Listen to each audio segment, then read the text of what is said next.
नमस्कार दोस्तों,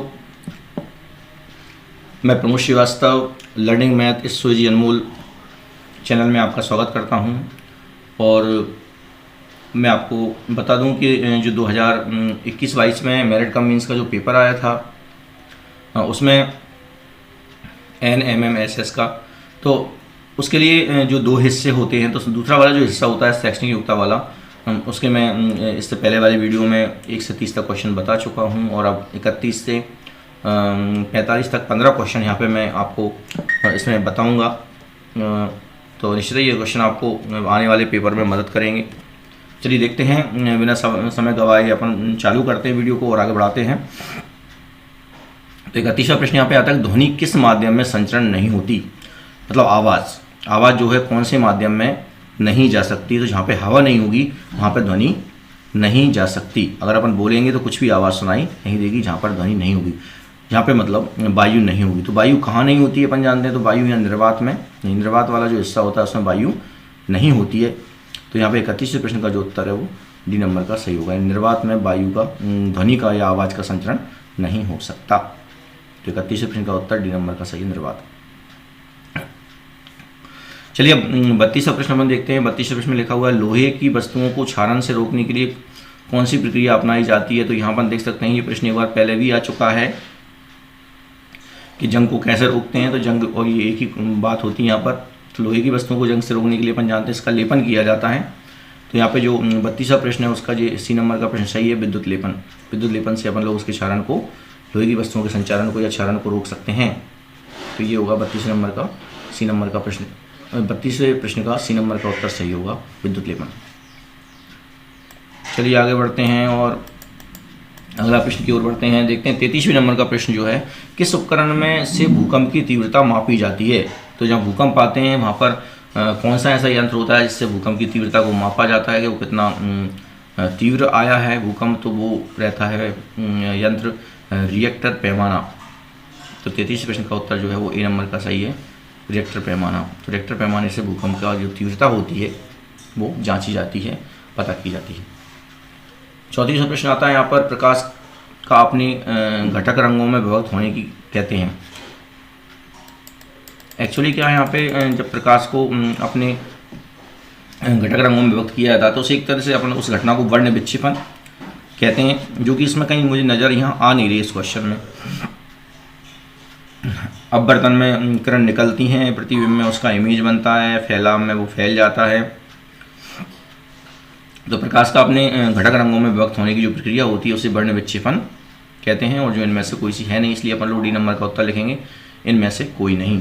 तो 34वें प्रश्न का उत्तर डी नंबर का सही होगा, इनमें से कोई नहीं। चलिए आगे बढ़ते हैं।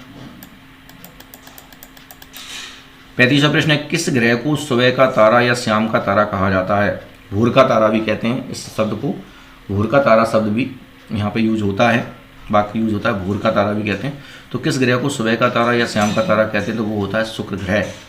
तो 35वें प्रश्न का उत्तर ए नंबर का सही है, शुक्र ग्रह।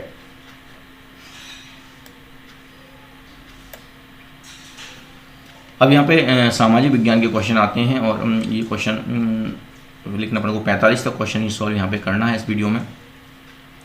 36वां प्रश्न है, डचों द्वारा भारत में चलाई जाने गई स्वर्ण मुद्रा का नाम क्या था? तो डचों द्वारा भारत में चलाई जाने वाली स्वर्ण मुद्रा, उसका नाम था पगोड़ा।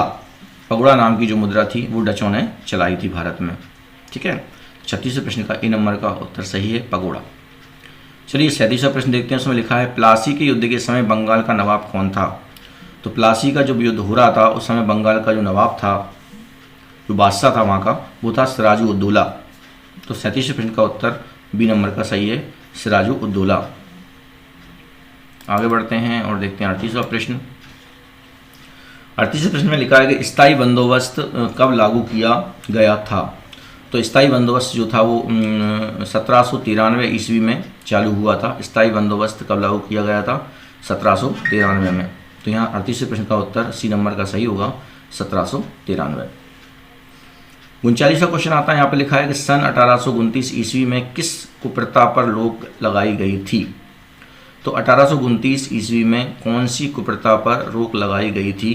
तो यहाँ पे 4 ऑप्शन है और 1829 ईस्वी में सती प्रथा जो था उस पर रोक लगाई गई थी। तो 39वें प्रश्न का उत्तर सी नंबर का सही है, सती प्रथा।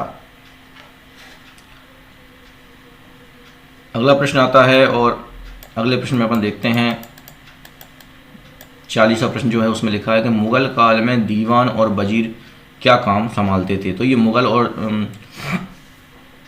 दीवान वजीर क्या काम संभालते थे। तो मुगल काल में जो वजीर या दीवान जो भी जिसको बनाया जाता था वो वित्त विभाग संभालते थे, यानी कि उसमें। तो ये 40वें का जो उत्तर होना चाहिए वो ए नंबर का होना चाहिए, आय व्यय का हिसाब किताब। तो आय व्यय को ही वित्त विभाग बोलते हैं, तो ये आय व्यय का हिसाब किताब रखते थे दीवान और वजीर। 40वें का ए नंबर का प्रश्न सही है कि आय व्यय का हिसाब रखता था। चलिए 41वां क्वेश्चन देखते हैं अपन लोग। यहाँ पर राष्ट्रीय एकीकरण में कौन सा तत्व बाधक है। तो अपन जानते हैं राष्ट्रीय एकीकरण में जो एकीकरण शब्द हैं जो मतलब बाधक होते हैं उसको हानि पहुंचाते हैं राष्ट्रीयकरण को। वो जातिवाद से भी हानि पहुंचती है राष्ट्रीयकरण में, संप्रदायवाद से भी पहुंचती है और पृथकतावाद से भी पहुंचती है। ये सभी मतलब घटक इसमें घातक हैं इसके लिए, राष्ट्रीयकरण के लिए बाधक हैं कहने का मतलब। तो 21वें प्रश्न का उत्तर ये डी नंबर का सही होना चाहिए, उपरोक्त सभी। तो 41 प्रश्न का डी नंबर का उत्तर सही है, उपरोक्त सभी। चलिए आगे बढ़ते हैं और देखते हैं ये 42 नंबर का जो प्रश्न है वो देख लेते हैं। इसमें लिखा है कि मध्य प्रदेश में मानव अधिकार आयोग का गठन कब हुआ था। तो मध्य प्रदेश में मानव अधिकार का गठन हुआ था 1995 में। तो ये सितंबर 1995 यहाँ पे सही होगा। मध्य प्रदेश में मानव अधिकार आयोग का गठन हुआ था सितंबर 1995 ईस्वी में। 42वें प्रश्न का उत्तर ई नंबर का सही होगा, सितंबर के महीने में हुआ था और 1995 में हुआ था। 43वां प्रश्न, किस देश में सबसे अधिक भूकंप आते हैं। तो यहाँ पे अपन देख सकते हैं कि ये टापू जो रहते हैं, एक तरह से जो द्वीप रहते हैं, उन पर ज़्यादातर भूकंप आते हैं। तो ये जापान जो है सबसे ज़्यादा भूकंप से प्रभावित देश है। तो 43 प्रश्न का उत्तर सी नंबर का सही होगा, जापान। चलिए अगला क्वेश्चन आता है और एक ज्वालामुखी के बारे में पूछा गया है कि विषुवतीय ज्वालामुखी किस प्रकार का ज्वालामुखी है। तो सक्रिय होते हैं, प्रसुप्त होते हैं, विषुप्त होते हैं, 3 प्रकार के ज्वालामुखी होते हैं। तो ये जो विषुवतीय ज्वालामुखी है वो प्रसुप्त ज्वालामुखी है। 44वें प्रश्न का उत्तर बी नंबर का सही है, प्रसुप्त ज्वालामुखी।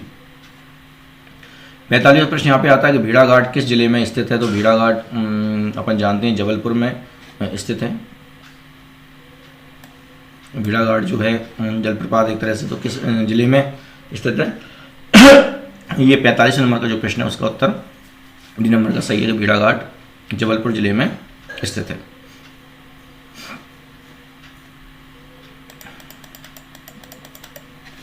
तो यहाँ पे जिला लिखा हुआ है, तो वैसे ये संभाग की बात चलती है यहाँ पे। तो जबलपुर जो जिला है अपन देख रहे हैं ये सभी इंदौर है, भोपाल है,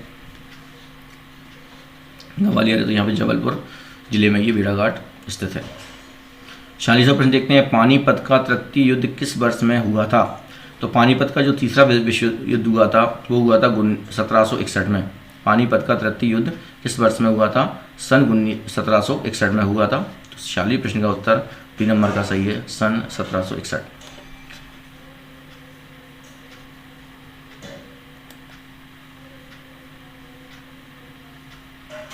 तो यहाँ पर लोग अभी इस 45वें तक क्वेश्चन को ही देख लेते हैं और आगे क्वेश्चन अगली वाली वीडियो में देखेंगे। तो यहाँ ये 45 जो क्वेश्चन है, भेड़ाघाट किस जिले में स्थित है, यहाँ अपन लोगों ने इस वाले वीडियो को समाप्त करते हैं।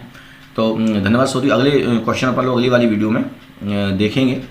तो दोस्तों यदि आपको वीडियो पसंद आई हो और तो आप इसे लाइक करें, शेयर करें और मेरे चैनल को सब्सक्राइब करें। धन्यवाद साथियों।